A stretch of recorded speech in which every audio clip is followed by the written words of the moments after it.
Juda ham ko'pchilik bu muammo bilan ginekologlarga boradi. Ya'ni ayollarda siydik tuta olmaslik. Sherzod aka o'zi buni urolog davolaydimi yoki ginekolog? Bu kasallik urologik kasallik hisoblanadi. Bu kasallik bilan urologlar shug'ullanish kerak. Bu aslida bizni ginekologlarimizni yoki bo'lmasa bizda tibbiy madaniyat yo'qligini isboti bu.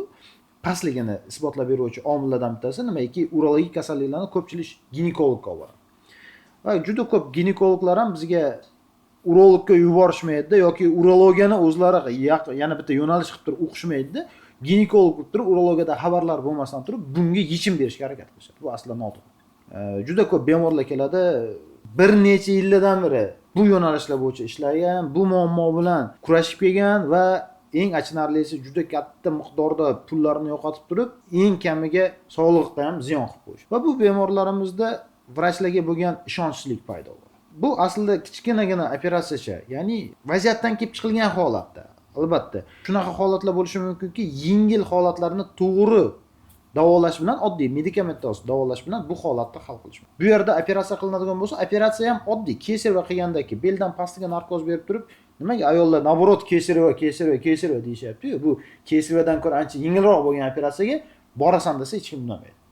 To'g'ri jarayonda tabiiy yo'l bilan tug'asan desa, hamma yo'q, men qarshiman, undan ko'ra kesareva qilaylik deydi. Bu yerda kesareva qilib turib, bu siydi chiqarish, siydi tutolmaslikdagi muammoni hal qilaylik desa yo'q deydi.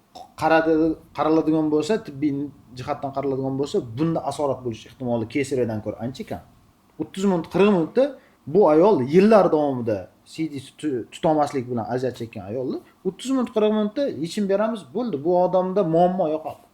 Demak, doim siydik tuta olmaslik operatsiya bilan davolanadimi yoki dorini o'zi bilan hal qilib qo'ysak bo'ladimi? Yo'q, bunda kelib chiqiladi-da.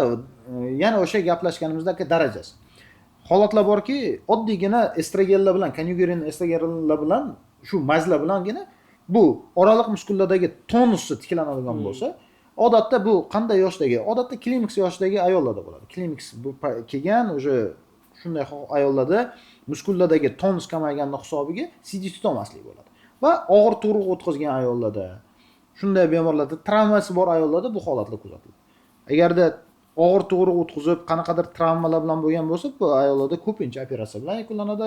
Kliniksdan keyin kelib chiqqan holatlarda bunday kuzatiladi. Oldin mazlar bilan agar bu siydik tutishi muammosini hal qilinsa, shu mazlar bilan, agar mazlar hal bo'lmaydigan bo'lsa, yordam bera olmaydigan bo'lsa, bunday holatlarda operatsiya usuli bilan qilinadi. Tushunarli, katta rahmat.